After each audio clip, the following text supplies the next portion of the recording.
football team, which will be played in Landover, Maryland. And there is, of course, continuous and outstanding coverage of these events on Good Morning America today and so many other places on your television. And it has been my belief for more than 20 years now in this space that if you come to me on these mornings on ESPN, it is because you are looking for that very particular escape that sometimes only sports can bring. And so that is what we will do today, and hopefully we will help you smile along the way. So let us begin our sports coverage with the National Football League and some good news for the Cleveland Browns yesterday. The latest round of COVID-19 testing produced no new positive results. Here's what their head coach, Kevin Stefanski, had to say yesterday. Take a listen. They understand that we have a job to do, and they're excited to do that. So they know that this thing's not stopping for me or anybody. So they're full speed ahead. It's the next person up. So it doesn't change regardless of who's on the sideline. Adam Schefter is with us this morning, and as always, working hard before the sun even comes up. Good morning, Schefty. What is the latest you can tell us out of Cleveland? Well, that was a positive step. Assuming there are no more positive tests in Cleveland, the game will go on as scheduled on Sunday night. And there were no positives, as you mentioned yesterday. Now, Kevin Stefanski is out for the game, as are a number of players. And just think about this. The Cleveland Browns are playing their biggest game in 18 years, their first playoff game since 2002.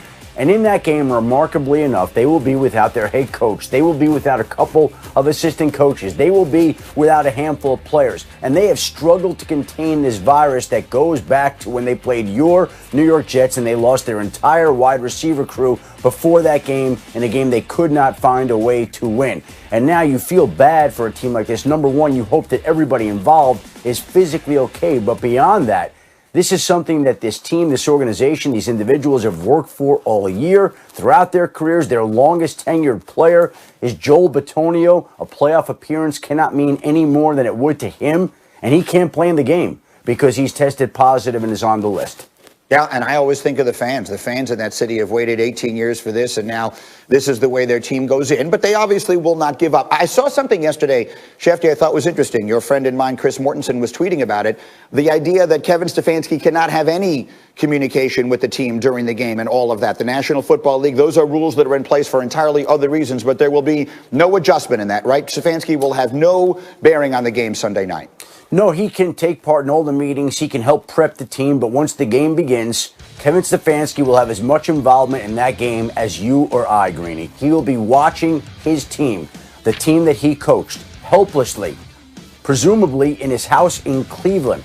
And it just seems so strange and surreal and befitting of the year that everybody's experienced. But no, he is not allowed to take part. Alex Van Pelt, the offensive coordinator, will call the plays for the Cleveland Browns. And that is a loss because Kevin Stefanski, one of his great strengths is his ability to attack a defense, to call a game, to establish the run game the way the Browns have. And they will not have that. And they will have to get used to the adjustment of changing play callers to Alex Van Pelt.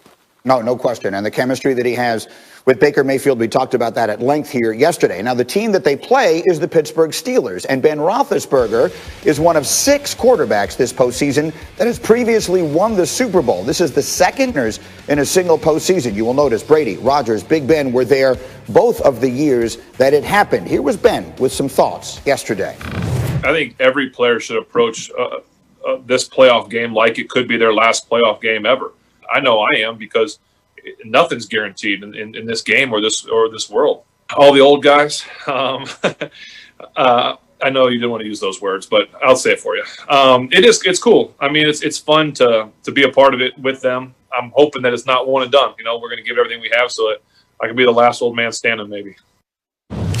And so we get up this morning with Dominique Foxworth and Damian Woody as well. Good morning, guys. And Anique, let me start with you. Let's talk about the pressure that's on Big Ben here. This is a team that does not run the football practically at all. 83% of their yards the last 5 weeks have come through the passing game. They're now playing a game in which they are heavily favored based in part on Cleveland losing its coach and other things. I feel like there's a lot of pressure on Roethlisberger here. What do you think? Yeah, I don't know if I agree with that all the way. Like, I understand what you're saying. They're going to have to throw the ball and have an effective passing game because their rushing game is pretty much non-existent. But they don't really ask that much of Ben. When you think of Ben Roethlisberger in his prime, it's holding on to the ball for a long time, sometimes shaking off giant defensive ends so he can throw deep balls down the field to those seemingly revolving doors of outstanding receivers that they have there. That's not the Ben we have this year. He has as little time in the pocket as anyone. No one gets rid of the ball more quickly this season than Ben Roethlisberger. So I think there's pressure on him to make good decisions, but there's not that much pressure on him to be the Ben Roethlisberger of old that puts this team on his back on occasion when they need him to do so. They rested him last week. Damian Woody, what do you expect from Roethlisberger Sunday night against a Browns defense that has struggled defending the pass? Yeah, listen, I think Dominique hit it on the head. Nobody's gotten the ball out quicker than Big Ben of all the quarterbacks in the National Football League, and it's going to put a premium on the Cleveland Browns, particularly their back seven, to be able to make tackles. Because if there's one thing that we know about the Pittsburgh Steelers wide receivers, is they can really make yards after the catch. And so we know that the Cleveland Browns, Olivier Vernon is out for the year with the Achilles injury, so that's another huge blow against that Cleveland defense. So Myles Garrett and company, they're going to have to do their best job as possible to try to get to Big Ben. But again, Ben gets that ball out really, really quickly. And D. Wood, may I just say, and Cindy, can we take the one shot of him again? This, I believe, is the first time we're seeing this room in your clearly spectacular house, and I'm completely consumed by it. The piano is spectacular, the art. You just need to have us to your house for a tour at some point. I've seen now, I feel like 4 different rooms in your house during this pandemic, and every one of them is more spectacular than the previous. Yeah. Well, Green, I tell you what, man. When we get past this pandemic, man, maybe we do the show. Get up from here, maybe. I got some Love it, on location. That's a date. We will be there for sure, and hopefully there won't be a delay. You could drive a truck through while we do that. And Schefter, let me come to you on this. Ben Roethlisberger has $41 million in his contract next year, so it did get me to thinking, whenever this thing ends for them, let's just use Sunday night as a possibility. Could we be seeing the last games of Ben Roethlisberger in a Steeler uniform? No, Greeny, he fully intends to come back and play next year. And again, Pittsburgh has always gone to him when it needed cap relief, and I would imagine that would be the same situation again now. But I saw that caption there, Ben Roethlisberger under contract, under pressure. Look, I think he, at this stage of his career, has an understanding and an appreciation, as he talked about, that he doesn't know that he will ever get an opportunity like this ever again. Last year, he was knocked out for the year with an elbow injury. This year, the team struggled and limped towards the finish line. Next year, he will be another year older. He fully intends to play next year. That is his plan.